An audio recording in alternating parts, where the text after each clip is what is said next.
প্ৰিয় কাব্যপ্ৰেমী মোৰ বন্ধুসকল, আজিৰ কবিতাৰ শিৰোনাম বৰষুণত তিতিবৰ মন যায়। কোনো নিৰ্দিষ্ট দিন বাৰ ৰখা নাই, সদায় সেই কথা ভাবিও নাথাকোঁ। কেতিয়াবাহে মোৰ বৰষুণত তিতিবৰ মন যায়। ওলাই গৈ বৰষুণত তিতিবলৈ বহুতে সাংঘাতিক ভয় কৰে। জানোচা, জ্বৰ চৰ্দি কাহ লৈ বেমাৰী হৈ পৰিবগৈ পাৰে বুলি। বৰষুণৰ মাজতো ভয় আৰু সাহসৰ অন্তহীন প্ৰতিযোগিতা এখনি চলি থাকে। এই প্ৰতিযোগিতাক খালী চকুৰে নেদেখে, তিতা কাপোৰ পিন্ধিহে অনুভৱ কৰিব পাৰি। বৰষুণত তিতিবলৈ বয়সৰো কোনো কথা নাই। সৰুতে দবা পিটা বৰষুণত তিতি ওলাইহঁতি এবাৰ নহয় বহুবাৰ নাচি বাগি ফুৰিছিলোঁ, কেতিয়াবা অকলে, কেতিয়াবা বন্ধুৰ সতে। আজিকালি যেতিয়াই তেতিয়াই মন নাযায়, আনকি গতিশীল সময়বোৰো নিমিলা হ'ল। একে দুই হোৱাৰ পিছত আৰু জামেলা, তথাপি আকৌ বৰষুণত তিতিবৰ মন যায়। মন গ'লেও সকলো সময়তে বৰষুণ যে নাপাওঁ। ডাৱৰ নহ'লেতো কেতিয়াও বৰষুণ হ'বই নোৱাৰে। বহুদিন বৰষুণ নহ'লে কোনোটোৱেই জীপাল নহয়। শুকান লাগে, পৃথিৱীখনেই শুকান হৈ পৰে।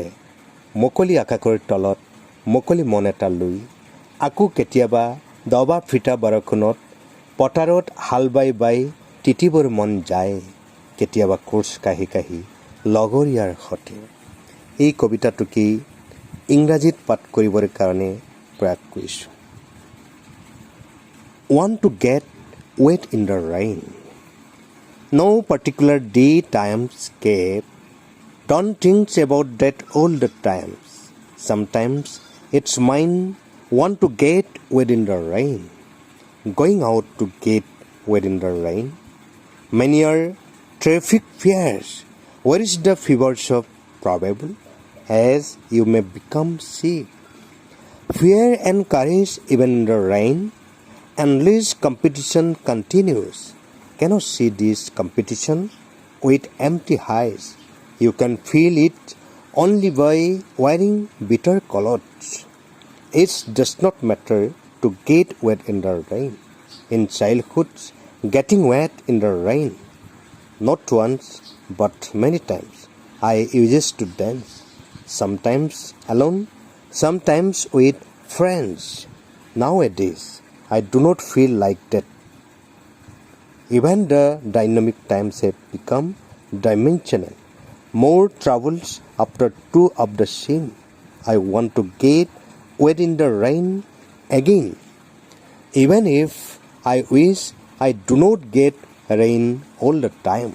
It can never rain without clouds.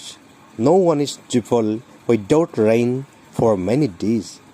It feels dry, the world gets dry. Under the open sky with an open mind. Once again in the 6 drop rain, I want to fluff with wet in the field. Sometimes walking with friends. Thank you.